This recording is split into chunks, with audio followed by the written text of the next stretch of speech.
अस्सलाम वालेकुम। हमारे चैनल बिया और माला पर खुश आमदीद। अगर आप हमारे इस चैनल पर पहली दफ़ा आए हैं या आपने अभी तक सब्सक्राइब नहीं किया तो बिया और माला को सब्सक्राइब करना ना भूलिए। ये कहानी फ़िरोज़ा बेगम की है। बूढ़ी फ़िरोज़ा का ताल्लुक सिंध के किसी अंदरूनी इलाके के एक छोटे से गांव से था। वो एक फैक्ट्री में काम करती थी। उन दिनों हड़ताल के बाइस आए दिन फैक्ट्री बंद हो जाती। उस बुढ़िया का जरिया रोज़गार तो यही गारमेंट फैक्ट्री था, जहाँ वो कपड़े पे बने फूलों और मुख्तलिफ कंपनियों के मोनोग्राम्स के कढ़ाई शुदा हरूफ पर से फालतू धागे काट कर अपना रिस्क कमा रही थी। उसका एक बेटा और 3 बेटियां थीं। 2 बेटियां ब्याही जा चुकी थीं, जबकि उसकी छोटी बेटी जरी और बेटा शिराज अभी उसके साथ थे। बेटा अभी 18 वर्ष का था, गैर शादीशुदा था।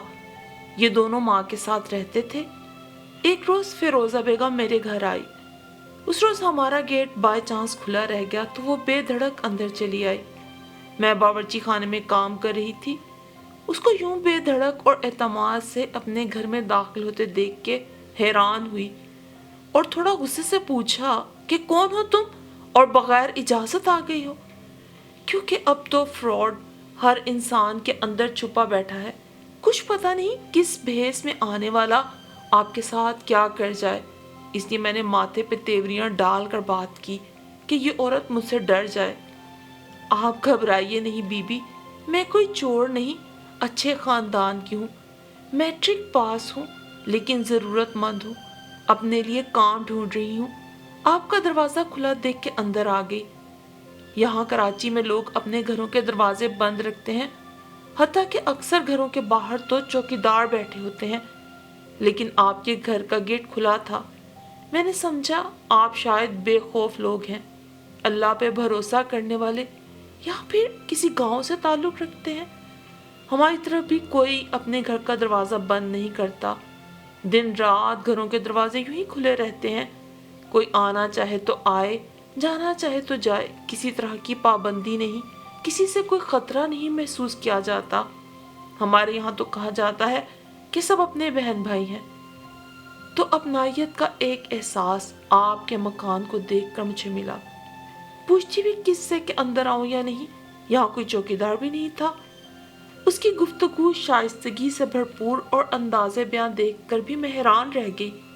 किस कदर पुरएतमाद थी, जैसे कि कोई साध होता है।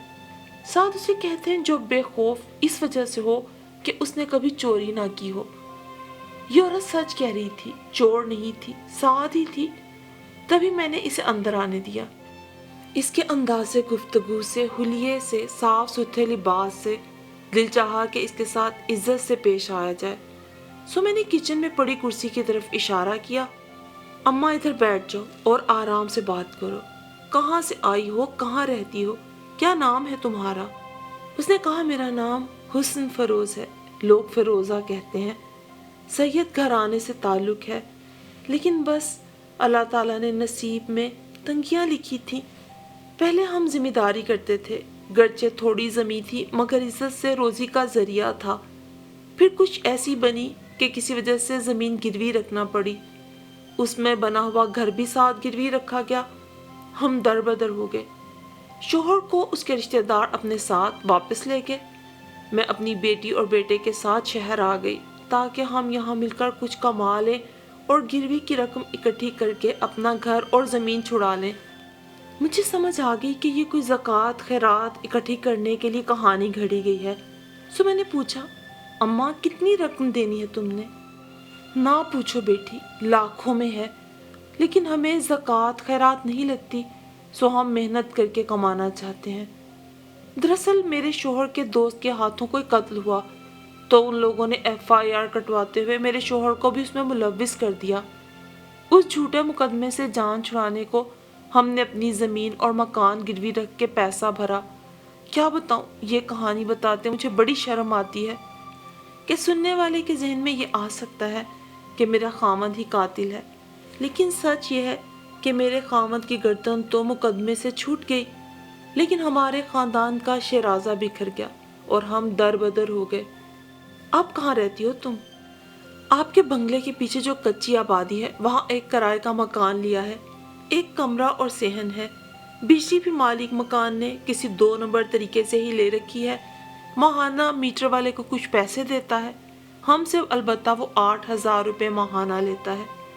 कच्ची बस्ती में 8,000 रुपये माहाना? मैंने हैरत से सवाल किया। हाँ बीबी, इस कोर्ट में इतना ही किराया चल रहा है। पहले 3,000 था, फिर 4 हुआ, अब बात 8 पे जा पहुंची है। इतना किराया हर माह कैसे अदा करती हो अम्मा? ये तो बहुत ज़्यादा है। हाँ जी, हमारे लिए तो और भी ज़्यादा है, क्योंकि हम अपने साथ किसी को रख नहीं सकते।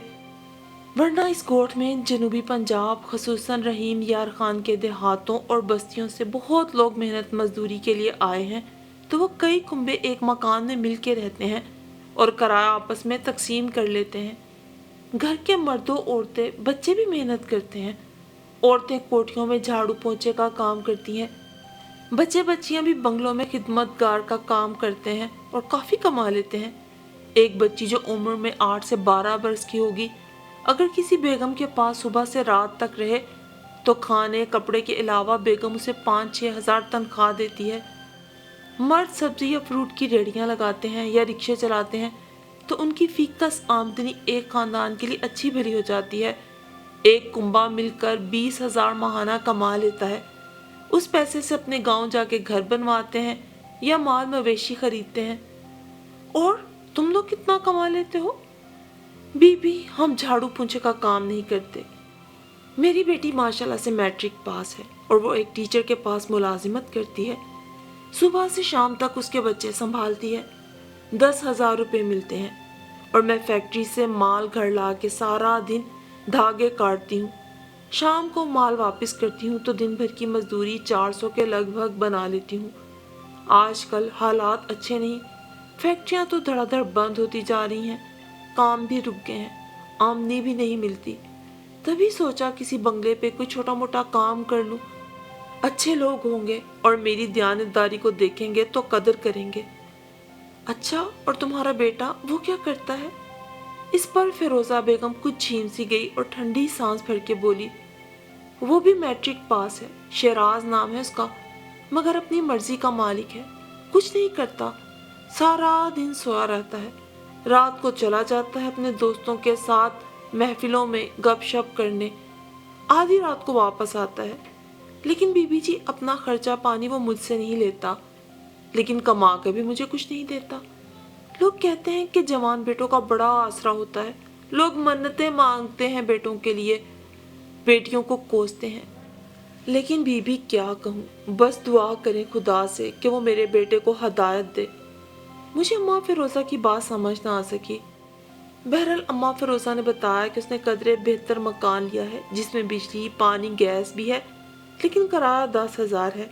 बेटी की तनख्वाह सारी किराए में चली जाती है और अम्मा की अपनी कमाई से उनका घर चलता है। उसको दोपहर का खाना और चाय फैक्ट्री से मिल जाती है। बेटी को उसकी मालकन से 2 वक्त का खाना मिलता है। बेटा अपना खाना पीना खुद कर लेता है। ये बचत इसीलिए करती हूँ कि अपनी सारी आमदनी उन लोगों को भिजवा देती हूँ जिनको गिरवी का पैसा भरना है।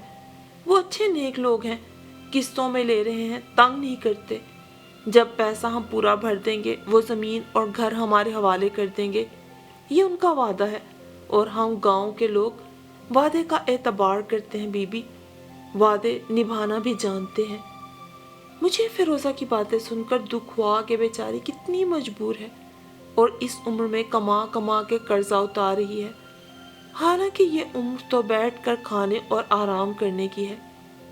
तुम्हारा शोहर कुछ नहीं करता? नहीं बीबी जी, वो मुझसे 15 साल बड़ा है तो खुद में काफ़ी ज़ईफ हो गया है, बीमार भी रहता है।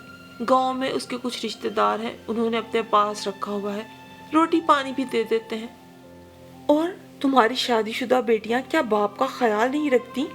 वो बाप को अपने पास नहीं रख सकती ज़ईफी में? बीबी जी, शादीशुदा बेटियां तो ख्याल करती ही हैं, अपने घरों में सुखी हैं माशाल्लाह से, मगर क्या करें जी, दामादों के घर रहना हमारे यहाँ पसंद नहीं किया जाता। कमाने के काबिल है नहीं मेरा शोहर, सो जहाँ रहेगा अगले पे बोझ ही होगा। अम्मा फिरोजा की बातें सुनकर दिल को बड़ी तकलीफ हुई। मेरे घर के पिछवाड़े में भी एक कमरा क्वार्टर का खाली पड़ा था। ये सर्वेंट क्वार्टर हमने शुरू में ही बनवाया था कि कभी कोई मुलाजिम ऐसा मिला तो रहाइश दे देंगे। इसीलिए कुछ देर सोचने के बाद मैंने उसे कहा, अम्मा फिरोजा, मैं तुमको जानती तो नहीं हूँ, पहली मुलाकात है, मगर तुम्हारी बातों से मुझे सच्चाई की महक आ रही है। मुझे कुछ तसल्ली है कि तुम अच्छे खानदान से हो और सिर्फ ज़रूरत के तहत घर से बाहर निकली हो। तुम चाहती तो सदका खैरात मांग सकती थी, मगर तुमने मेहनत को तरजीह दी है। अगर चाहो तो मेरे सर्वेंट क्वार्टर में रह सकती हो, बदले में मेरे बर्तन धो दिया करना। बाकी कामों के लिए मासी आती है काम के लिए, लेकिन बहुत नखरे करती है तो बर्तनों का मसला बन जाता है। वो बहुत खुश हुई, बोली, बीबी ज़रूर काम करूँगी, और भी कोई काम होगा, मसलन सिलाई मशीन पर हल्की फुल्की सिलाई वगैरह सब कर दूँगी। मेरा किराया बच जाएगा तो हमारा कर्ज जल्द अदा हो जाएगा और हम अपने गांव वापस जा सकेंगे। तो क्या कल से सामान ले आऊं? नहीं, साहब आ जाएं शाम को तो तुम आकर बात करना, फिर वो तसल्ली कर लेंगे और अगर वो हाँ कहेंगे तो तुम सुबह सामान ले आना। देखो फिरोजा बीबी, तुम्हारा जवान बेटा साथ है, लिहाजा मैं अपने शोहर की इजाज़त के बगैर तुम्हें यहाँ आने के लिए नहीं कह सकती। बल्कि ऐसा करो, शाम को अपने बेटे को भी साथ ले आना, मेरे मियाँ उसे देख लेंगे और मिलकर बात करेंगे तो उन्हें तसल्ली हो जाएगी। अपने शनाख्ती कार्ड भी ज़रूर साथ ले आना। अम्मा फिरोज़ा की आंखें जगमगा उठी, तशक्कुर के आंसू थे। कहने लगी, ज़रूर बेटा, मैं शाम को शराज को भी ले आऊँगी, शनाख्ती कार्ड भी ले आऊँगी तुम्हारी तसल्ली के लिए। मैं तुम्हारे मसले और वहमों को समझ सकती हूँ, बुरा नहीं मानूंगी। मेरा बेटा मासूम सा लड़का है, देखने में 15-16 बरस का ही लगता है। मैंने बहुत प्यार से पाला है उसे। आप मिलेंगी तो रहने से मना नहीं कर सकेंगी। वो आजकल के लड़कों जैसा नजरबाज या औबाज नहीं, बड़ा शरीफ है। वो आपके पौधों को पानी दे दिया करेगा, साहब की गाड़ी धो देगा, आपका बाजार से कोई सौदा सल्फाना होगा ला देगा।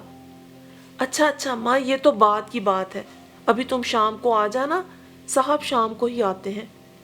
यूं अम्मा फिरोजा चली गई और शाम ही अपने बेटे और बेटी के हमरा आ गई। उसकी बेटी उम्र के 20 के लगभग थी और पर्दा करती थी। बेटा वाकई 15 बरस का ही लगता था, जबकि अम्मा के बकौल वो 18 का था।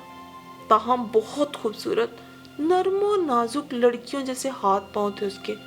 चेहरा बेइंतहा हंसी, बड़ी बड़ी बेहद पुरकशिश गहरी झील जैसी आंखें। ऐसा हंसी के देखो तो नजर भर के देखा ना जाए। बेख्तियार मेरे मुंह से माशाअल्लाह निकला, खुदा इसको उम्र दराज दे और नजरें बद से बचाए। ऐसा उम्दा लिबास के किसी नवाबजादे का फर्जंद मालूम होता था। गुर्बत की कोख से जन्म देने वाले हीरे को मुफलिसी ने मिट्टी में मिला रखा था। मैंने कहा, अम्मा आप इस उम्र में भी माशाल्लाह बहुत अच्छी लगती हो, जवानी में बहुत हसीन रही होगी। बेटी भी माशाल्लाह बहुत प्यारी सूरत की है, लेकिन आपके बेटे का जवाब नहीं। अल्लाह ताला ने उसकी सूरत बड़ी तवज्जो से बनाई है, इसकी नजर उतारा करो। चंद मिनट मेरे शोहर वहीद ने शराज से बातचीत की। वो वाकई में बहुत मासूम था, जैसे अभी उसे दुनिया की हवा ही ना लगी हो। वहीद ने मुझे कहा, इस फैमिली को हम सर्वेंट क्वार्टर में रख लेते हैं। एहतियातन उन्होंने अम्मा फिरोजा का शनाख्ती कार्ड ले लिया था। शराज का शनाख्ती कार्ड अभी बना नहीं था। ये लोग शरीफ नजर आते हैं। जब मैं शहर से बाहर दफ्तरी काम से अक्सर दौरों पे होता हूँ, तुम और बच्चे अकेले होते हो। इन लोगों के रहने से तुम्हें भी अकेलापन महसूस नहीं होगा। वैसे मैं थोड़ी छानबीन करवा लूँगा, परेशानी की बात नहीं। यूं वहीद की इजाज़त मिलते ही मैंने अम्मा फिरोजा को कहा कि आप कल सामान ले आना। बस एक बात का ख्याल रहे कि आपके मेहमान यहाँ आके क़याम ना करें। तुम सिर्फ 3 अफराद रह सकते हो। उसने कहा, बीबी कोई मेहमान नहीं आएगा, हम माँ बेटी भी सुबह को चले जाएंगे तो शाम को लौटेंगे। अलबत्ता मेरा बेटा क्वार्टर में रहेगा, शाम को कंप्यूटर सेंटर चला जाएगा। वहाँ ये काम करता है और काम सीखता भी है, सिखाता भी है। ये रात को 12-1 बजे तक आता है, इसलिए आपको थोड़ी दिक्कत हो सकती है कि हमें गेट इसके लिए खोलना पड़ा करेगा जब ये रात देर से आएगा तो। ورنہ آپ آئیں گی تو آپ کی نیند خراب ہوگی۔ خیر میں نے اماں سے یہ کہہ کے کہ کچھ دن رہو پھر دیکھتے ہیں، ان لوگوں کو یہاں آنے کی اجازت دے دی۔ اماں فروزہ کا معمول تھا کہ وہ تہجد کے وقت اٹھ جاتی، تہجد پڑھی، پھر نماز قرآن پاک کی تلاوت کرتی، صبح 7 بجے سے پہلے اپنا ناشتہ اور چائے بنا لیتی۔ ناشتے میں اکثر رس اور چائے ہی لیتی۔ اس کا بیٹا سوتا رہتا، بیٹی بھی نماز فجر پہ اٹھ جاتی۔ وہ باقاعدگی سے نماز پڑھتی، پھر نہا دھو کے کپڑے بدلتی، ناشتہ کر کے دونوں ماں بیٹیاں گھر سے نکل جاتی، بیٹی اپنی ملازمت پر اور اماں گارمنٹ فیکٹری، پھر شام تک لوٹتی۔ جانے سے پہلے فروزہ میرے برتن دھو کر جاتی اور رات کو اس کی بیٹی آ کر کچن صاف کر جاتی، کوئی برتن ہوتے وہ دھو جاتی، آٹا گوندنا ہوتا تو گوندھ جاتی۔ یہ لوگ اس قدر امن و سکون سے رہ رہے تھے کہ مجھے ان سے کوئی شکایت نہ تھی۔ میری ملازمہ بدستور آ رہی تھی، اتوار کو البتہ وہ چھٹی کرتی، تب مجھے کام کے لیے کسی مددگار کی ضرورت پڑتی۔ یہ ماں بیٹی اتوار کے دن تھوڑا سا وقت میرے ساتھ میرے کام کو بھی دے دیا کرتی۔ ان کے آنے سے مجھے کافی سکون ملا۔ شام کو شہراز نہا دھو کے صاف ستھرے کپڑے پہنتا اور اپنی ڈیوٹی پر جانے سے قبل مجھ سے پوچھتا، باجی کوئی سودا وغیرہ، کوئی بازار سے چیز منگوانی ہے؟ میں نے جو سودا، دودھ، انڈے، ڈبل روٹی، کچھ بھی پھل فروٹ منگوانا ہوتا ایک کاغذ پہ اسے لکھ کر دے دیتی اور وہ آرام سے مجھے یہ سب چیزیں لا کر دے دیتا۔ پڑھا لکھا تھا، سمجھ جاتا، بھاؤ تاؤ بھی کر لیتا، سمجھداری سے صاف ستھرا سودا خریدتا، کبھی حساب کتاب میں ہیرا پھیری اور کوئی غلطی نہ کی، بقایا پیسے بھی ایمانداری سے لا کر میرے ہاتھ میں پکڑاتا۔ اتوار کے دن ہمارے باغ کو دیکھ لیتا، پودوں کو پانی لگاتا، گاڑی وغیرہ دھونے کے کام کر دیتا۔ غرض جو معاہدہ کیا اس کی پابندی انہوں نے کی۔ البتہ شہراز کو میں نے کبھی نماز پڑھتے نہیں دیکھا تھا۔ ہاں فیشن کا بہت دل داتا تھا، مہنگی خوشبو لگاتا، بڑے اہتمام سے تیار ہو کے باہر نکلتا۔ کبھی کبھی میں مذاق میں کہتی، شہراز تم کتنے خوش اخلاق اور باتمیز بچے ہو، تیار ایسے ہو کے جاتے ہو جیسے کہ کہیں ماڈلنگ کرتے ہو، یا جیسے لڑکیاں شادیوں میں تیار ہو کر جاتی ہیں۔ تم تو مجھے لڑکے سے زیادہ لڑکی لگتے ہو، جتنا اپنی خوبصورتی اور اپنے لباس پہ تم توجہ دیتے ہو۔ جس پہ وہ ہنس کر شرما کے کہتا، باجی میں لڑکی ہی جیسا تو ہوں، دیکھیں میرے ہاتھ پاؤں کیسے صاف ستھرے نرم و ملائم ہیں، میں تو کوئی سختی والا کام بھی نہیں کر سکتا۔ لیکن شہراز بیٹا ہو تو تم لڑکے، اپنی امی کے اکلوتے بیٹے ہو، اپنی امی کے بڑھاپے کے سہارے ہو تم۔ بیٹا کوئی اچھی سی نوکری تلاش کرو، کم از کم کچھ نہ کچھ تو ماں کے ہاتھ پہ رکھا کرو، وہ بوڑھی ہے، اس کی عمر اب کمانے کی نہیں، اسے گھر میں بٹھاؤ۔ پھر بھی دیکھو کتنی محنت کرتی ہے، تم کو اپنی ماں کے بڑھاپے کا خیال کرنا چاہیے، اسے اب آرام کی ضرورت ہے۔ میری نصیحت کو وہ ہنس کے ٹال دیتا، باجی جی یہ سب نہ اماں کا اپنا کیا کرایا ہے، کیوں گھر بار گروی رکھا، کیوں اتنا قرض لیا، ہمیں بھی در بدر کر دیا، گاؤں میں تو ہماری عزت تھی، یہاں ان کی غلطیوں کی وجہ سے میں اور میری بہن دوسروں کے در پہ پڑے ہیں، لوگوں کے نوکر بن کے رہ گئے ہیں، اب یہ قرض بھی خود اتاریں گی۔ ویسے بھی میں کوئی سختی والے مشکل کام نہیں کر سکتا، میٹرک پاس ہوں، سارا دن کے کام کے کتنے مل جائیں گے، 10-12 ہزار، اتنے تو میں لڑکوں کو کمپیوٹر سکھا کے ہی کما لیتا ہوں، میرا اچھا گزارا چل جاتا ہے، اپنے لیے ہر ماہ اچھے اچھے کپڑے بھی لے لیتا ہوں، جو فیشن چاہتا ہوں کرتا ہوں، مہنگے پرفیوم خریدتا ہوں۔ بے شک ماں کو کچھ نہیں دیتا، مگر اپنی ماں اور بہن کے اوپر بوجھ بھی نہیں ہوں۔ شہراز کی اپنی منطق تھی، وہ صرف اپنی ذات کے بارے میں سوچتا تھا، برانڈڈ کپڑے، جوتے، نت نئے مہنگے موبائل اور اعلیٰ کوالٹی کے پرفیوم، اس کے شوق امیر زادوں جیسے تھے۔ پھر وہ بھلا کسی دکان یا ہوٹل پر سیلز مین کیسے ٹھہر سکتا تھا؟ باہر لوگ اس کو کسی امیر آدمی کا ہی بیٹا سمجھتے ہوں گے، اس کے دوست بھی بڑے امیر تھے، بڑی بڑی گاڑیوں پر آتے، تاہم اس کی اچھی عادت اور اچھے اخلاق کی وجہ سے ہمیں اس سے کوئی شکایت نہیں تھی۔ اپنی ماں اور بہن سے بھی عزت سے بات کرتا اور مجھے تو بڑی بہنوں کی طرح ہی احترام سے پیش آتا۔ وحید سے بھی بہت محبت اخلاق سے بات کرتا، سر جھکا کے بات کرتا۔ میں جب جو کام کہتی کبھی ٹالتا نہیں تھا، انکار نہیں کرتا تھا، بلکہ فوراً کر دیتا تھا۔ ایک روز باتوں باتوں میں اس نے کہا، باجی اگر آپ لوگوں کی کسی ٹی وی پروڈیوسر سے یا کسی ایسے انسان سے واقفیت ہونا تو مجھے ڈراموں میں کام دلوا دیں، مجھے اداکاری کا بہت شوق ہے۔ میں نے دل میں سوچا یہ اتنا خوبصورت ہے کہ اگر کسی پروڈیوسر سے ملا تو واقعی اس کی قسمت کھل جائے۔ اللہ کی کرنی انہی دنوں میری ایک دوست بہت عرصے بعد میرے یہاں آئی۔ وہ ایک ٹی وی پروڈیوسر کی بیوی تھی۔ میں نے اس سے شیراز کا ذکر کیا۔ کہنے لگی، میرے پاس بھیجنا، میں اپنے شوہر سے ملوا دوں گی۔ اگر کوئی اپرچونٹی ہوئی تو وہ ضرور اسے چانس دیں گے۔ فی الحال تو میرے بیٹے کی شادی ہے، اس لیے میاں بھی چھٹیوں پر ہے۔ تم کچھ دن بعد شیراز کو بھجوا دینا۔ میں نے شیراز سے بات کی، وہ بہت خوش ہوا۔ روز مجھ سے پوچھتا، باجی جی کب بھیجیں گی ٹی وی والوں کے پاس؟ اتفاق سے انہی دنوں ایک روز میرا مارکیٹ جانا ہوا۔ کچھ چیزیں فوری لینا تھی۔ مغرب کا وقت ہوا تو مجھے فرصت ملی اور میں نماز کے بعد اپنے بیٹے کے ہمراہ مارکیٹ چلی گئی۔ گاڑی ایک جگہ روک کر اتری تو ایک بہت خوبصورت نازک سی لڑکی نے میرے سامنے ہاتھ کیا، جس نے چمکدار ستاروں والا جوڑا پہنا ہوا تھا، زیور بھی، سر پر دوپٹہ بھی گوٹے کنارے والا تھا، چہرہ میک اپ سے ایسا حسین کہ سنگھار نے 4 چاند لگا دیے، جھیل جیسی گہری سیاہ آنکھیں چمکتے تاروں کی مانند کاجل سے بھری۔ میں نے حیرت سے اس چہرے پہ نظر ڈالی۔ اللہ کی شان، اتنی خوبصورتی، اور یوں سڑکوں پہ کھڑی، خوبصورت نوخیز دوشیزہ جیسے خوشبوؤں میں بسی ہوئی تھی۔ مگر کیا یہ کوئی تیسری جنس ہے؟ میرے ذہن میں فوراً یہ بات کھٹکی۔ نہیں، اگر ایسا ہے تو قدرت کا بہت بڑا ستم ہے۔ ابھی میں اپنی سوچوں میں الجھی حیرتوں کے سمندر میں گم تھی کہ ایک سفید نازک سا چوڑیوں بھرا ہاتھ میرے سامنے پھیل گیا اور مانوس سی آواز میرے کانوں سے ٹکرائی، باجی اپنے بچوں کا صدقہ، اللہ آپ کو خوش رکھے۔ اس کے مقناطیسی حسن سے متاثر ہو کر بے اختیار ہاتھ پرس میں چلا گیا۔ میں نے 100 کا نوٹ نکالا۔ تبھی اگلے لمحے ایک جھٹکا سا لگا، جیسے کچھ یاد آ گیا۔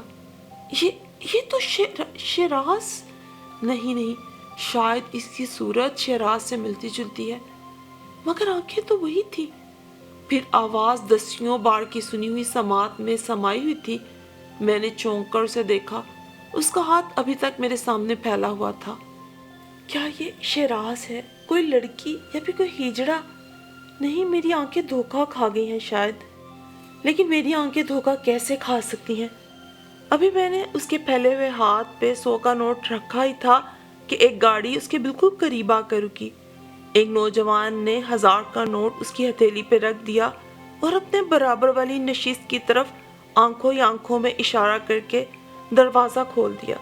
وہ حسین دوشیزہ کا سوانگ بھرا ہوا ہجڑا اس کار میں بیٹھ کر پل میں نظروں سے اوجھل ہو گیا اور میں آنکھیں ملتی رہ گئی۔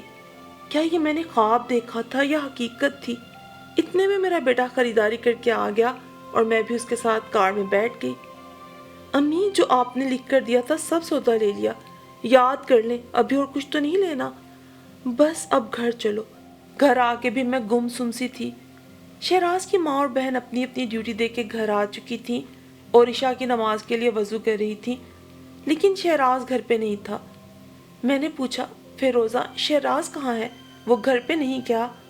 بی بی وہ اپنے کام پہ چلا گیا ہے، آپ کو آواز دی تھی کچھ سودا سلف منگوانا ہے، لیکن آپ گھر پہ نہیں تھی، اسے بھی دیر ہو رہی تھی، ڈیوٹی کا وقت ہو گیا تھا نا، تبھی چلا گیا جی۔ میرے دل میں آیا کہ اماں کو سب سچ بتا دوں کہ ان کا بیٹا کیا کرتا ہے، مگر کسی مصلحت کے تحت زبان بند کر لی۔ سوچا اس نیک پارسا عورت پر کیا گزرے گی، اگر انہیں پتا چلا ان کا بیٹا کس قسم کی ڈیوٹی دیتا ہے تو بہت صدمہ ہوگا۔ البتہ مجھے لگا کہ مجھے اپنے بیٹے کو بتا دینا چاہیے۔ میں نے اسے سارا احوال بتایا تو اس نے کہا، امی ان لوگوں سے کوارٹر خالی کرا دے، علاقے کے لوگ جانتے ہیں کہ یہ ہمارے گھر سے نکلتے ہیں، کپڑے بھی اچھے پہن کے جاتے ہیں، کل کو ان کے بیٹے کی سرگرمیاں محلے داروں کو پتہ چلی تو ہمارے بارے میں کیا سوچیں گے؟ ہولیوں سے تو یہ لوگ ویسے بھی ملازم نہیں لگتے، سب یہی سمجھتے ہیں کہ ہم نے اپنے کسی رشتہ دار کو رہائش دے رکھی ہے۔ خدارا اپنی نیک نامی کا خیال کریں، بہت ہو گئے خدا ترسی، بس کل ہی ان کو نکال دیں۔ بے چھت اور بے آسرا سمجھ کے میں نے ان لوگ کو اپنے گھر میں پناہ دی تھی۔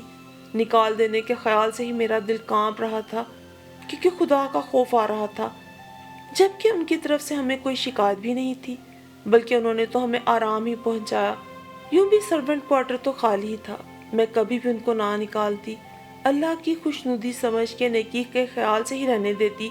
اگر میں نے شہراز کو یہ غلط کام کرتے مارکیٹ میں اپنی آنکھوں سے نہ دیکھا ہوتا، ایک ہیجڑے کا روپ اختیار کر کے ہاتھ پھیلا کے بھیک مانگتے نہ دیکھا ہوتا، لیکن یہ بھیک بھی نہیں تھی، یہ تو اس کا کوئی کاروبار تھا۔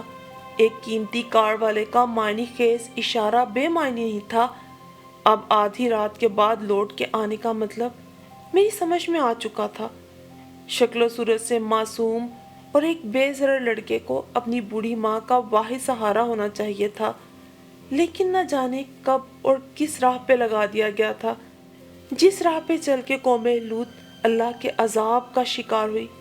خدا ایسے لوگوں کو راہ ہدایت دے جو نوخیز حسین لڑکوں کو یہ سمجھاتے ہیں کہ غریب لڑکیوں کا حسن ہی بکاؤ نہیں ہوتا، حسین نو عمر لڑکوں کا حسن بھی بکتا ہے، جس کے بدلے قیمتی پرفیوم، قیمتی موبائل اور اعلیٰ برانڈڈ لباس خرید کر وقتی عیش اور مستقل دوزخ کا سودا ہو جاتا ہے۔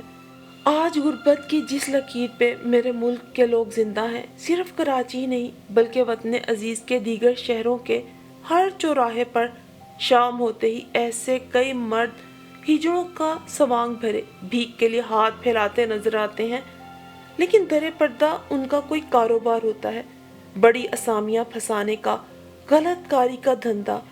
اور یہ آگہی ہو جانے کے بعد میں سوچتی رہی کہ میرے ملک کی اخلاقی اقدار کو کیا ہو گیا ہے۔ ہم تو مسلمان ہیں، کلمہ گو ہیں، لیکن ہم کس سمت میں چل پڑے ہیں؟ ہمارے بچوں کو یہ کون غلط راستوں پہ چلا رہا ہے؟ حیرت کی بات تو یہ ہے کہ یہ ہزاروں ہجڑے ایک دم سے کیسے برساتی مینڈکوں کی طرح نکل کر سڑکوں اور چوراہوں پر رونق بازاروں کے چپوں چپوں پہ نظر آنے لگے ہیں۔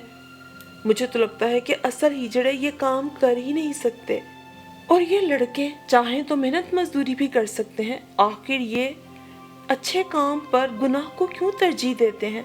اور کیا سچ میں ہمارے ملک میں ہزاروں کی تعداد میں ہجڑے پیدا ہو رہے ہیں؟ یہ ہجوم کی صورت میں ملک کے ہر شہر میں پھیلتے چلے جا رہے ہیں۔ کیا واقعی اصل میں یہ ہجڑے ہی ہیں، یا پھر انہوں نے صرف آسان کمائی کرنے کے لیے یہ سوانگ بھر رکھا ہے؟ اماں فیروزہ سے تو میں نے یہ کہہ کے معذرت کر لی تھی کہ میرے شوہر وحید میرے بیٹے کے ساتھ گھر میں چھوٹا سا کاروبار کرنا چاہتے ہیں، تو سرونٹ کوارٹر میں انہوں نے اپنا دفتر بنانا ہے، لیکن سچ میں انہیں نہیں بتا سکی۔ آج وہ لوگ میرا کوارٹر چھوڑ کے جا چکے ہیں، اور میں اکثر سڑکوں پہ آتے جاتے شہراز جیسے حسین ہجڑوں کو دیکھ کے سوچتی ہوں، کیا واقعی یہ تیسری جنس ہے، یا پھر میرے ملک کے نوجوان اب بس اسی کام جوگے رہ گئے ہیں؟